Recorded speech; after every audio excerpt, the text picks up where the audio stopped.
Galera, tudo bem? Sou o professor Márcio. Vou apresentar para vocês agora 3 forças aí que são interessantes para a gente analisar aí. A força de contato, a força de tração e a força elástica, ok? A força de contato é a soma vetorial entre a força normal e a força de atrito. Mas na verdade, a força normal e a força de atrito elas são componentes da força de contato.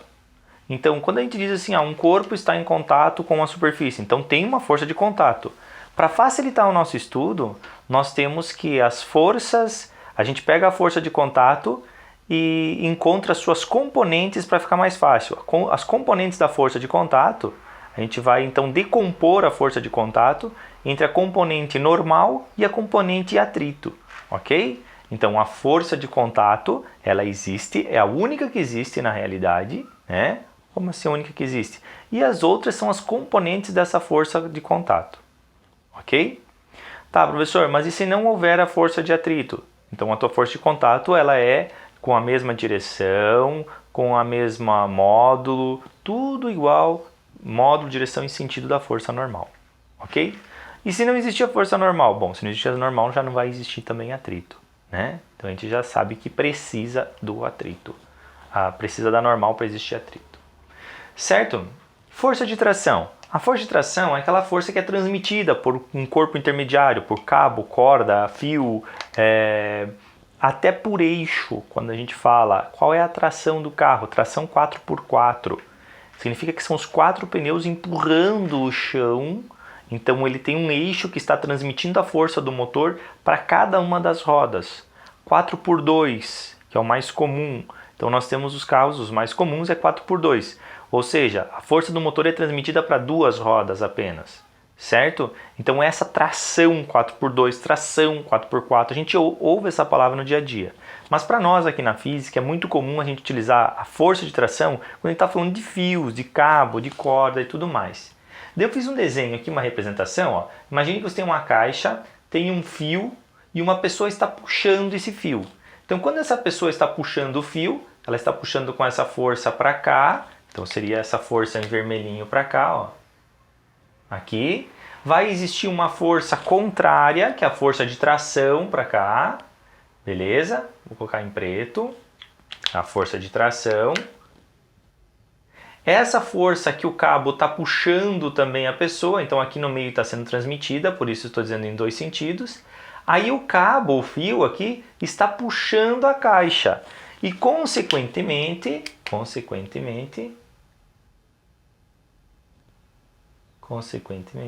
nós temos aqui a caixa puxando o fio também, ó, que seria essa força que está aqui. Então imagine que ele não consegue se mover, então tem uma força de atrito para cá.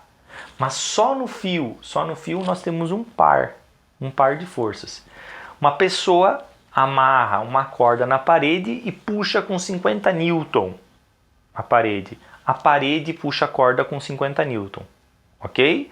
A pessoa está puxando a corda com 50, a parede está puxando a corda com 50, porque a parede não se moveu, certo? Então, ambos estão puxando com a mesma força. Qual é a força de tração na corda? 50 Newton, beleza? Agora, uma pessoa está puxando com 50 Newton e a outra pessoa puxando com 50 Newton. É a mesma coisa que fosse a parede, eles estão em repouso, em equilíbrio. Então a força de tração na corda, ela está transmitindo 50 Newton dessa pessoa para essa aqui. E ela fica em repouso essa pessoa, porque ela estava 50 Newton para lá, recebeu 50 da outra. Essa corda transmitiu 50 para cá e também manteve em equilíbrio essa outra. Então o que foi transmitido na corda? 50 para um lado e 50 para o outro. 50 para um lado, 50 para o outro. Então ela ficou em equilíbrio de novo e a tração na corda foi de 50 Newton. Então cuidado que você não vai somar as forças das pessoas ali. Tá? É muito comum quando tem uma corda amarrada numa árvore, a gente acabar não somando. A pessoa puxou com 50 Newton. Então a árvore não vai puxar, professor, porque ela fica parada. Ela puxa sim, com 50 Newton também.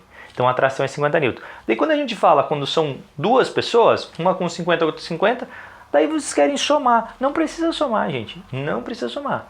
É 50 Newton que foi transmitida de uma pessoa para outra. Ela serve para transmitir. A corda serve para transmitir a força, ok? E a força de tração é aquela que é transmitida. Tá? Então cuida com isso. Força elástica. A força elástica ela está associada a corpos elásticos. E o que é um corpo elástico? Um corpo elástico é aquele que pode sofrer uma deformação e voltar ao seu estado natural, sozinho. Então, eu sofri uma deformação e voltou ao estado natural. Mais comum, mola. Você pega uma mola, estica ela, soltou, ela volta ao estado natural. Você comprime ela, solta, ela volta ao estado natural. Certo? Quando a gente fala de força elástica, você já pode perceber que ela é uma força variável. Por que ela é uma força variável? Vai para o exemplo lá que você já fez, lá pegou na academia aqueles elásticos lá para malhar e tal. Então você esticou aquele elástico, você vai esticando, daqui a pouco você não consegue mais. Você diz assim, me faltou força. Para que força não é propriedade do corpo. Lembra disso. Força não é uma propriedade do corpo. A força surge na interação entre os corpos. Então, você não tem força. Não tem força. Quando se diz me faltou força, é que eu não consegui aplicar uma força maior. Se aplicasse uma força maior, deformava mais. Se aplicasse uma força maior ainda, deformava mais ainda. Ok? Então a tua deformação do corpo depende da força que você consegue aplicar sobre ele. Por isso ela é uma força variável. Tem uma pessoa que vai lá e estica um monte, tem outra pessoa que vai lá e estica um pouquinho. Certo? Então, atua em corpos elásticos. Esses corpos eu expliquei aqui, que é capaz de voltar ao seu estado natural. Eu não coloquei porque agora eu vou explicar para vocês. A força elástica, imagine, eu tenho uma força que está sendo aplicada para cá, uma força F, certo? Essa força F foi capaz de trazer esse bloco uma distância X, um deslocamento, fez ele sofrer um deslocamento. O que aconteceu? Essa mola se deformou X, então ela sofreu uma deformação. Essa mola, ela dificulta esse bloco escorregar para cá, então ela tem uma força elástica que ela é contrária à sua deformação. A força elástica ela é contrária à deformação.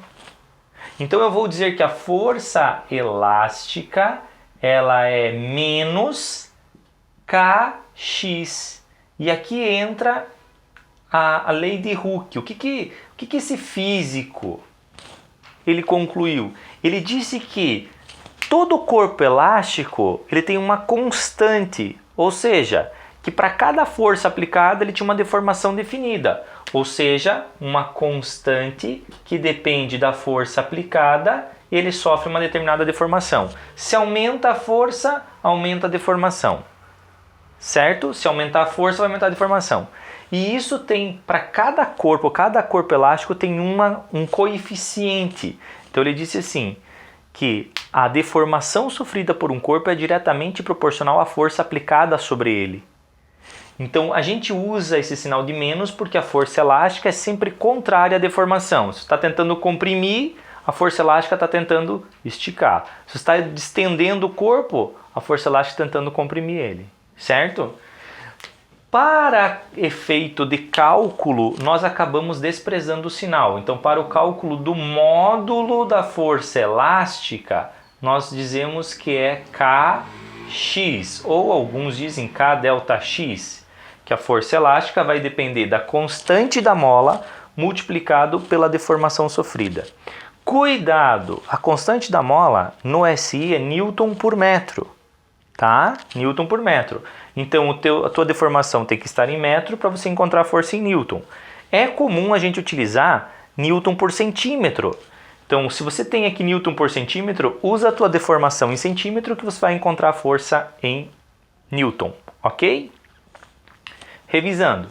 Força de contato é aquela que existe e as componentes da força de contato são a força normal e a força de atrito. Somei vetorialmente a força normal e a força de atrito, eu encontro a força de contato. Força de tração, aquela que é transmitida por fios, cabos, cordas e tudo mais. E a força elástica, que tem relação com os corpos deformáveis. Certo? Corpos deformáveis e corpos elásticos, que têm capacidade de sofrer deformação e voltar ao estado natural. Ela depende da sua constante. Cada corpo, cada mola, cada elástico, ela tem uma dureza, uma resistência à sua deformação, que é calculada por essa constante K. Certo, gente? Espero então ter ajudado vocês. Um grande abraço e até a próxima!